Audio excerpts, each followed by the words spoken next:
السلام علیکم ورحمۃ اللہ وبرکاتہ۔ الحمد للہ وکفا وسلام علی حبیبہ المصطفیٰ، اما بعد فاعوذ باللہ من الشیطان الرجیم، بسم اللہ الرحمن الرحیم۔ ان اللہ وملائکتہ یصلون علی النبی یا ایہا الذین آمنوا صلوا علیہ وسلموا تسلیما۔ اللہم صل علی سیدنا محمد معدن الجود والکرم وآلہ واصحابہ الکرام وابنہ الکریم وبارک وسلم صلاة دائمة سرمدا ابدا۔ نبی اقدس صلی اللہ تعالی علیہ وسلم کے زمانے نبوت کے مکی سالوں میں جب تیسرا چوتھا سال ہو گیا اعلان نبوت کا، جیسے کہ میں نے آپ کو بتایا، اسلام کی تبلیغ بڑھتی ہی گئی، باوجود ہزار مصائب کے، مشکلات کے، دعوت دین کہیں تھمتی نہیں تھی، اور نہ ہی لوگوں کے داخل ہونے کا سلسلہ کم ہوتا تھا۔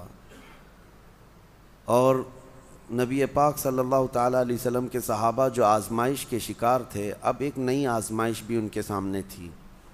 جب 5واں سال آیا نبوت کا تو اس قدر تکلیفیں بڑھ گئی کہ سبوں نے نبی پاک صلی اللہ علیہ وسلم کی بارگاہ میں حاضر ہو کر کے عرض کیا کہ یا رسول اللہ صلی اللہ علیہ وسلم، کیا ہم حق پر نہیں ہیں؟ ہمیں اتنا مارا جاتا ہے، اتنی تکلیفیں دی جاتی ہے۔ بعض صحابہ وہ ہیں جن کو آگ میں لٹایا گیا ہے مکہ میں، اور بعض وہ ہیں جن کے ہاتھ، پیر، کان، ناک سب کاٹ کر کے مسلح کر دیا گیا ہے۔ یہ سخت ترین اذیتوں سے گزارا گیا ہے۔ تو صحابہ نے جب یہ سوال کیا، نبی رحمت صلی اللہ تعالیٰ علیہ وسلم نے ارشاد فرمایا، کیوں ہم حق پر نہیں ہیں؟ صحابہ نے کہا کہ پھر ہمیں زنجیروں میں باندھا جاتا ہے، تکلیفیں دی جاتی ہیں۔ نبی پاک صلی اللہ علیہ وسلم نے فرمایا، تم سے بڑھ کر کے تکلیفیں اللہ کے نبیوں کو آئی۔ جو نبی بن کر کے دنیا میں آئے، ان میں سے کتنے انبیاء ایسے ہیں جن کو یہودیوں نے قتل کیا۔ حضرت زکریہ علیہ السلام کے متعلق فرمایا کہ انہیں آری سے کاٹ دیا گیا تھا، بیچ سے لے کر کے نیچے تک 2 ٹکڑوں میں تبدیل کر دیا گیا۔ حضرت یحییٰ علیہ السلام کو ذبح کر کے ان کا سر الگ کر دیا گیا تھا۔ تقریباً 10,000 نبیوں کو ان یہودیوں نے قتل کیا۔ تو نبی پاک صلی اللہ تعالیٰ علیہ وسلم نے جب یہ بیان فرمایا تو صحابہ مطمئن ہوئے، اور پھر یہ ارشاد فرمایا، جس کا جتنے اعلیٰ قسم کا ایمان ہوگا وہ اتنی آزمائشوں سے گزارا جائے گا۔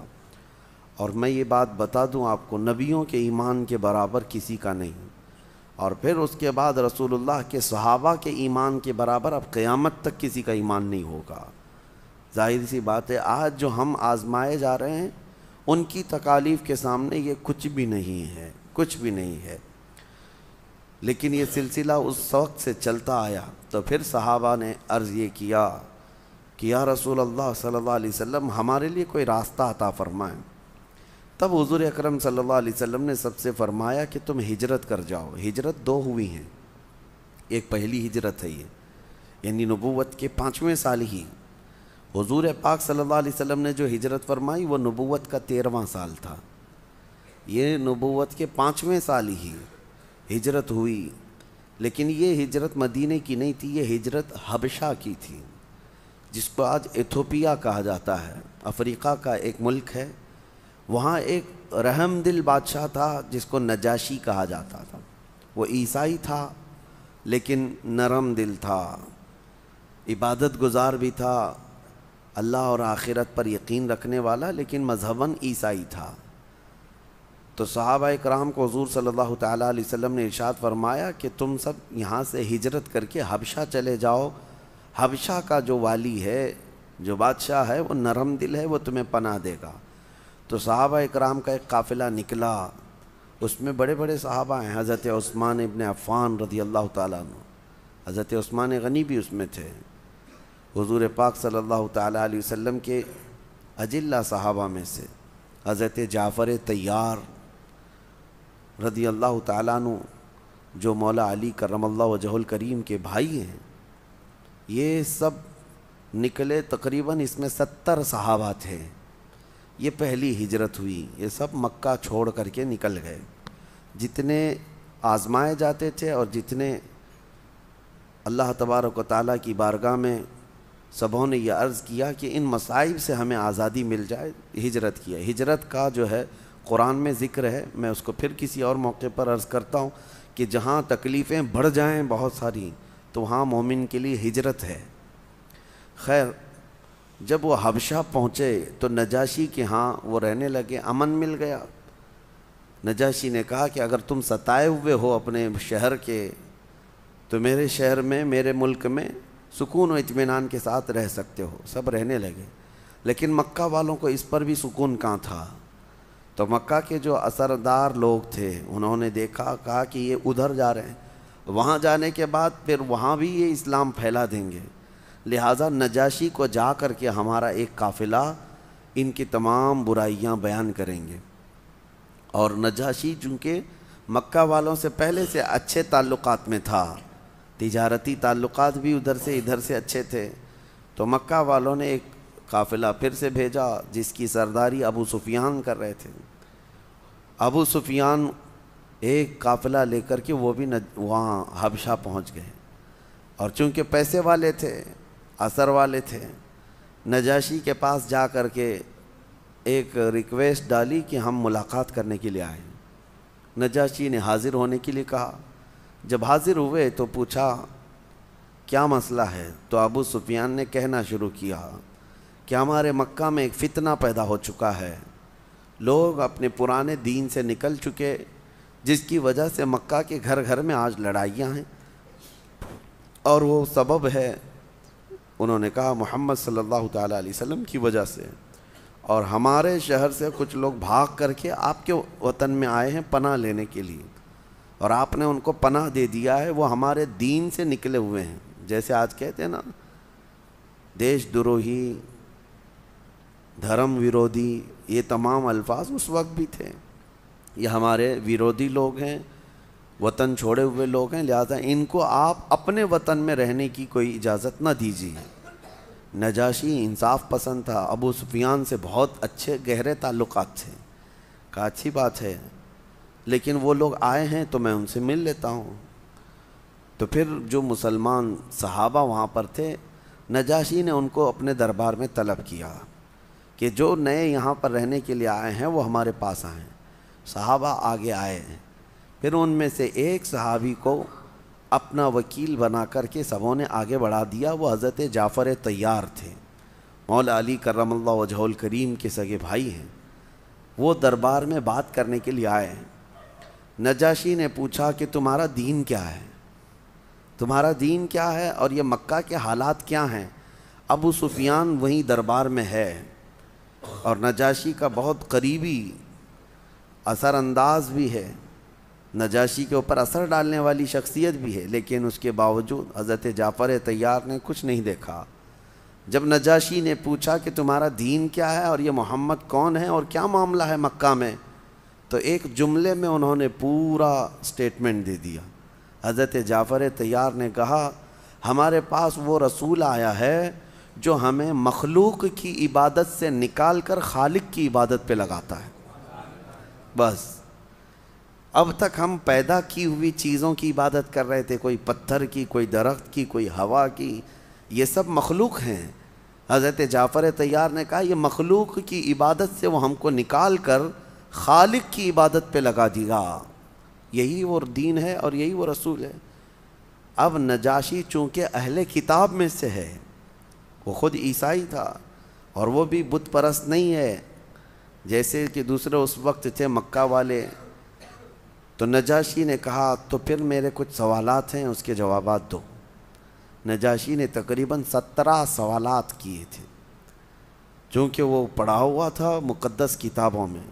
اس نے پوچھنا شروع کیا محمد صلی اللہ علیہ وسلم کے بارے میں، پہلے یہ بتاؤ کیا وہ کسی بادشاہ کے بیٹے ہیں یا بادشاہت یعنی ان کے باپ داداؤں میں ہے؟ تو حضرت جعفر طیار نے کہا نہ ان کے باپ بادشاہ تھے، نہ ان کے دادا بادشاہ تھے، وہ بادشاہ کی اولاد میں سے نہیں۔ پھر نجاشی نے پوچھا ان کے ماننے والے جو ایمان لاتے ہیں وہ بڑے بڑے پیسے والے لوگ ہیں یا غریب لوگ ہیں؟ تو حضرت جعفر طیار نے کہا نہیں، جتنے ایمان لاتے ہیں اکثر اس میں غریب لوگ ہیں، غریب لوگ آتے ہیں۔ پھر نجاشی نے اخلاق کے بارے میں پوچھا کہ ان کے اخلاق کیا ہیں، تو حضرت جعفر طیار نے کہا یہ بات ابو سفیان سے پوچھ لو، جو مقدمہ لے کر کے آئے ہمارے خلاف، اخلاق کے بارے میں وہ بھی بیان کریں گے۔ ابو سفیان دربار میں ہے، نجاشی نے پوچھا یہ جو کہہ رہے ہیں صحیح ہے یا نہیں؟ ابو سفیان یہ خود روایت کرتے ہیں، یہ بعد میں ایمان لائے، وہ کہتے ہیں میرے دل میں خیال تھا میں چاہوں تو مسالہ لگا کر جھوٹ بول دوں نجاشی کے دربار میں، لیکن اتنے صحابہ وہاں پر تھے، یہ مکہ سے آئے ہوئے، میں سب کے سامنے جھوٹا قرار پاتا، اس لیے بول نہیں سکا، محمد کے بارے میں کچھ بھی نہیں بول سکا۔ کہا نہیں وہ جو کہہ رہے ہیں وہ یہ بات تو صحیح ہے، یہ بات تو صحیح ہے۔ اخلاق کے بارے میں کہا ان کے اخلاق کے برابر پورے مکہ کیا عرب میں کوئی نوجوان نہیں ہے، یہ ابو سفیان کے الفاظ ہیں، ایمان ابھی لائے ہوئے نہیں ہیں۔ تو پھر نجاشی نے 17 جو سوالات کیے وہ بہت اہم سوالات تھے، سب سوالات کے جوابات جب حضرت جعفر طیار نے مکمل دیے تو اب نجاشی کہتا ہے، ابو سفیان بھی دربار میں ہے سارے، وہ کہتا ہے اللہ کی قسم، اللہ کی قسم، اگر وہ محمد جن کے بارے میں تم کہہ رہے ہو وہ رسول یہاں ہوتے تو میں ان کے پیروں کو دھو کر کے پانی پی لیتا۔ یہ نجاشی نے کہا کیونکہ وہ آخری رسول ہے، وہ آخری رسول ہیں، اور جتنے سوالات میں نے کیے یہ سب میرے مقدس کتابوں میں علامات بتائی گئی ہیں کہ وہ آخری رسول، وہ بادشاہوں کی اولاد میں سے نہیں ہوں گے، نہ ہی وہ بادشاہت کی طلب کریں گے، ان کے ماننے والے غریب صحابہ ہوں گے شروعات میں، کہ وہ اسلام غریبوں سے ہی شروع ہوگا اور غریبوں میں ختم ہو جائے گا۔ یہ تمام علامات پہلے سے تھیں۔ اس نے یہ بھی پوچھا تھا کیا وہ صدقہ لیتے ہیں؟ کہا نہیں صدقہ نہیں لیتے۔ ہدیہ لیتے ہیں؟ ہاں ہدیہ لیتے ہیں۔ سب علامتیں جب فٹ ہو گئیں تو نجاشی نے صرف اتنا ہی نہیں کہا کہ وہ ان کے قدموں کو دھو کر پی لوں، بلکہ پھر اعلاناً یہ کہا کہ اے لوگو تم گواہ ہو جاؤ میں اس رسول پر ایمان لاتا ہوں۔ نجاشی جو وقت کا بادشاہ تھا، والی حبشہ تھا، غائبانہ طور پر وہ ایمان بھی لے آئے، اور اس کے بعد ابو سفیان بغیر کسی حصول کے واپس مکہ شرمندگی کے ساتھ آئے۔ مکہ والوں سے آ کر کہا، مکہ والوں نے پوچھا کیا ہوا؟ کہا محمد کا جادو تو وہاں بھی چل گیا۔ نعوذ باللہ من ذالک، یہ آج بھی اسی بات پر اڑے ہوئے رہتے ہیں کہ جہاں کہیں حقانیت ظاہر ہو جائے ان کو لگتا ہے یہاں پہ بھی جادو چل رہا ہے، وہاں پہ بھی جادو چل رہا ہے۔ بہرحال پھر نجاشی وہ ایسے مومن کہ ان کا انتقال ہوا، لیکن حضور صلی اللہ علیہ وسلم سے ان کی ملاقات کبھی نہیں ہوئی۔ صحابہ کے دور میں تھے، حضور کے دور میں رہے، لیکن نبی پاک صلی اللہ تعالیٰ علیہ وسلم سے ملاقات نہیں ہوئی، لہٰذا ان کو صحابہ میں نہیں شامل کیا گیا۔ صحابی نہیں ہے لیکن مقام بہت بلند ہے، جیسے حضرت اویس قرنی، حضرت اویس قرنی کا مقام ہے کہ حضور کے دور میں رہے لیکن رسول پاک سے ملاقات نہیں ہوئی۔ اسی طرح حضرت نجاشی انتقال ہوا، اس سے بڑی فضیلت کیا ہے کہ نبی پاک صلی اللہ تعالیٰ علیہ وسلم نے نماز جنازہ غائبانہ طور پر وہیں سے ادا فرمائی۔ جب نجاشی کا انتقال ہوا، نبی پاک صلی اللہ تعالیٰ علیہ وسلم نے اپنے ہی وطن میں غائبانہ ان کی نماز جنازہ بھی ادا کی۔ اس کے بعد یہ جو حبشہ کی ہجرت ہوئی تھی، یہ صحابہ مسلسل وہیں رہے۔ اس وقت تک جب نبی پاک صلی اللہ تعالیٰ علیہ وسلم مدینہ ہجرت کر کے گئے تو پھر وہ صحابہ ہجرت کر کے واپس مدینہ تشریف لائے۔ جو حبشہ گئی ہوئی جماعت تھی وہ پھر سے دوسری ہجرت کر کے، تو ان کو جو ہے 2 ہجرتوں والے صحابہ کہا جاتا ہے۔ تو یہ مکہ مکرمہ کی اذیتیں اور تکلیفیں جو ہوئیں، 5واں سال تھا۔ اب جب 7واں سال ہوا نبوت کا، اس وقت جو ہے میں ابھی وہ تبلیغ اسلام کے طرق کے اوپر نہیں آیا کہ ہر سال کس طرح صحابہ ایمان لاتے رہے، یعنی لوگ اسلام میں داخل ہوتے۔ مدینہ طیبہ سے لوگ آتے تھے، پہلے 12 لوگ آئے، حضور پاک صلی اللہ تعالیٰ علیہ وسلم پر وہ ایمان لائے، پھر 70 کی جماعت آئی، پھر وہ سب کے سب ایمان لائے۔ واپس مدینے گئے، وہاں مدینے میں گھر گھر میں لوگوں کو دعوت دی۔ مدینے میں آلریڈی اسلام پھیل چکا تھا، لیکن نبی پاک صلی اللہ علیہ وسلم ابھی مدینے گئے نہیں تھے، مکہ ہی میں تھے۔ اسی دوران پھر مکہ والوں نے، دیکھیں ظلم کی ایک حد ہوتی ہے، ایک لمٹ ہوتی ہے، انہوں نے ہر لمٹ کراس کر دی تھی۔ پھر وہ وقت آیا کہ جب سارے لوگوں نے مل کر کے مکہ میں حضور صلی اللہ تعالیٰ علیہ وسلم اور ان کے خاندان پر ایسی پابندی لگا دی، سوشل بائیکاٹ کر دیا۔ اعلان ہو گیا تھا مکہ میں کہ محمد صلی اللہ علیہ وسلم اور ان کے گھر والوں کے ساتھ، جس میں ابو طالب تھے، جناب ابو طالب اور ان کے سارے خاندان والوں کے ساتھ کوئی میل جول نہیں رکھے گا، کوئی کھانا پانی ادھر سے ادھر نہیں کرے گا، ان سے کوئی لین دین نہیں ہوگا، نہ تجارت ہوگی، کچھ نہیں۔ یہ بائیکاٹ ایسا تھا کہ ایک گھاٹی ہے جس کو شعب ابی طالب کہا جاتا ہے مکہ میں، اس گھاٹی میں وہ محصور ہو گئے تھے نبی پاک صلی اللہ علیہ وسلم۔ کھانے پینے کی چیزوں کی قلت اتنی بڑھ گئی تھی کہ رسول پاک صلی اللہ تعالیٰ علیہ وسلم ان ایام میں پتے کھاتے رہے، درختوں کے پتے کھاتے رہے، اور چمڑے کو ابال کر کے اسی کو کھا لیا جاتا تھا۔ یہ ایام تقریباً 3 سال تک چلے۔ خود وہ مکہ والوں کو رحم آ گیا تھا، انہوں نے بیٹھ کر کے سارے لوگوں نے یہ میٹنگ کی کہ ہم لوگوں نے بہت زیادہ ان کے اوپر سختیاں کی ہیں کہ ہماری خاندان کے لوگ ہیں، قریش کے لوگ ہیں، اور وہ بھی والی کعبہ کے خاندان سے ہیں، متولی کعبہ کے خاندان سے ہیں۔ لیکن بعد میں سارے جو اچھی سوچ رکھنے والے تھے سبوں نے بیٹھ کر کے یہ بائیکاٹ کو ختم کرنے کا فیصلہ کیا، لیکن وہ بھی بائیکاٹ ختم ہونے کو 3 سال لگ گئے۔ 3 سال لگ گئے۔ 3 سال تک نبی رحمت صلی اللہ تعالیٰ علیہ وسلم نے ان کی اذیتیں برداشت کیں۔ بہرحال میرے عزیزو، مکہ کے 13 سال فلی اسٹرگل کے دور ہیں، ہر سال تکلیفیں، ہر سال مصیبتیں برداشت کی گئی ہیں۔ آج لوگ یہ کہتے ہیں حالات خراب ہیں، ایسے ہیں ویسے ہیں، بلکہ تم تو بہت مزے سے سو رہے ہو، بہت مزے سے کھا رہے ہو، اللہ تعالیٰ نے ہر نعمت تمہارے سامنے آسانی سے رکھی ہے۔ کیا ان صحابہ کے برابر نہیں، بلکہ ان کا 5% بھی آج ہم نے اسٹرگل کیا ہے؟ کون روکتا ہے ہمیں مسجد آنے سے؟ کون روکتا ہے ہمیں حق بات کرنے سے آج؟ لیکن لوگ ایک گانا گاتے رہتے ہیں، عادت سی ہو گئی ہے کہ ظالموں کی حکومت ہے، آزادی نہیں ہے، فلاں ہے، یہ سب ہیلے بہانے ہیں۔ بہرحال اکا دکا جو وارداتیں ہوتی ہیں، تکالیف ہوتی ہیں، یہ ہم سب کے لیے عبرت ہے، ہم سب کے لیے عبرت ہے۔ ابھی جس طرح سے یہ بھگوا داری لوگ یا آتنکی لوگ جو ہمارے ملک میں یا دیگر پوری دنیا بھر میں دہشت پھیلا ہوئے ہیں، داڑھی والوں سے تکلیف ہے، ٹوپی والوں سے تکلیف ہے، اکیلا پاؤ تو انہیں مار دے۔ ابھی جیسے کہ جو حالات ہمیں پہنچ رہے ہیں کہ کسی مسجد کے امام کو انہوں نے مارا، داڑھی کاٹ دیا، یہ ساری چیزیں نئی نہیں ہے ہمارے لیے، یہ کوئی نیو بات نہیں ہے۔ 1400 سال سے اسلام یہ دیکھتا چلا آیا ہے۔ لیکن مومنوں، ان تمام چیزوں سے گھبرانا نہیں ہے، بلکہ اپنے نبی پاک صلی اللہ تعالیٰ علیہ وسلم کی سیرت پڑھ لو، سینہ چوڑا ہو جائے گا۔ اور ہمیشہ میں یہ کہتا ہوں میرے عزیزو، اس کو لوگ آپشنلی سمجھتے ہیں، حضور کی سیرت، یہ کوئی میں کہانی نہیں سنا رہا، یہ کہانی نہیں سنا رہا، یہ قرآن کا حکم ہے۔ قرآن کا حکم ہے کہ تمہیں رسول پاک کی سیرت دیکھنا ضروری ہے، کیونکہ تمہارے لیے وہی آئیڈیل ہیں۔ اور مسلمان اگر نبی پاک کی سیرت کو نہیں جانتا اور نہیں سیکھتا تو پھر کس کی سیرت سیکھنے جائے گا؟ کس کے اخلاق سیکھے گا؟ تو سیرت مصطفیٰ صلی اللہ تعالیٰ علیہ وسلم کو جاننا ہر مسلمان کے لیے ضروری ہے، ہر مسلمان کے لیے۔ بغیر اس کے اس کا اسلام پہ عمل ہو ہی نہیں پائے گا۔